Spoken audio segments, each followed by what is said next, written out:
Russia Ukraine যুদ্ধে ছিলেন সম্মুখ সারিতে। তারপর সেখানেই মৃত্যুর কোলে ঢলে পড়েন বাংলাদেশের সাবেক সেনা সদস্য নজরুল ইসলাম। তার মৃত্যুর খবরে বাকরুদ্ধ স্ত্রী সন্তানরা। স্থানীয়রা জানান ২০২০ সালে বাংলাদেশ সেনাবাহিনীর ল্যান্স কর্পোরাল পদ থেকে অবসর নেন রাজবাড়ী সদরের রামকান্তপুর গ্রামের নজরুল ইসলাম। পরে নিজ এলাকায় মুদি দোকান দেন তিনি।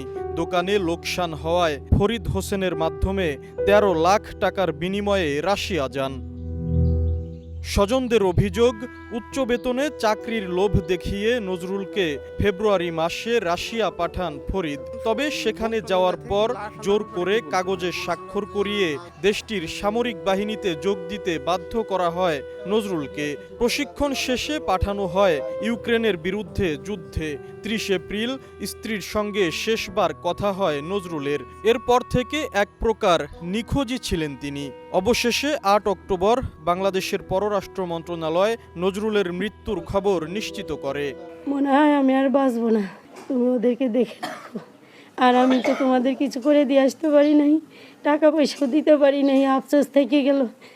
মরার আগে যদি আমি তোমার টাকাও দিয়ে যেতে পারতাম, তাও তুমি দিনা। আমার ২.৫ লাখ টাকা দেশে দিন আছে। ওনার ১৩ লাখ টাকার বিনিময়ে রাশিয়া নেলো সিকিউরিটি গার্ডের চাকরি দেওয়ার জন্য। নেওয়ার পরে ওইখানে যাওয়ার পরে ওনার কাছে জোরপূর্বক সই নিয়ে তারপর ওনার ওইখান থেকে রাশিয়ার থেকে ইউক্রেনের যুদ্ধ পাঠায়। দালাল হলো পটা আমার ভাইয়ের মাথা ওয়াশ করে দিয়ে আমার ভাই নিয়ে গেছে এই দেশে। নিয়ে যায় এইরকম সাজা শাস্তি দিতে আমার ভাই মারা গেছে, আমরা ভাই হারা গেছে। আমরা দৃষ্টান্তমূলক শাস্তি চাই, যেন আর কোনো এই ধরনের কাজ দেশে না করতে পারে। আর বর্তমান সরকারের কাছে আকুল আবেদন, আমার ভাইয়ের লাশ যেন আমাদের দেশে আমাদের কাছে পৌঁছায়। তবে ফরিদ হোসেনের দাবি, যুদ্ধে যাওয়ার কথা জেনে শুনেই ট্রাভেল এজেন্সির মাধ্যমে রাশিয়া গিয়েছিলেন নজরুল। আমার মাধ্যমে নয়, বিকট ট্যুর অ্যান্ড ট্রাভেল এজেন্সির মাধ্যমে। নো অবজেকশন সার্টিফিকেট দিয়ে গেছে, জানিয়ে শুনে সব জানিয়ে তো গেছে।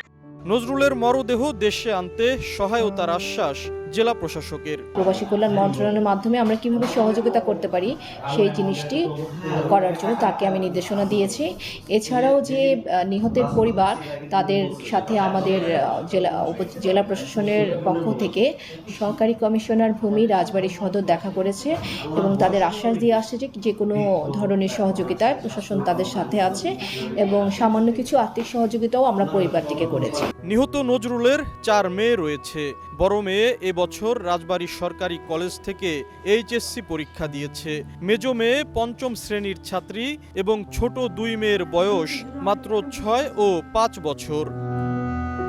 আশিকুর রহমান, সময় সংবাদ, রাজবাড়ী।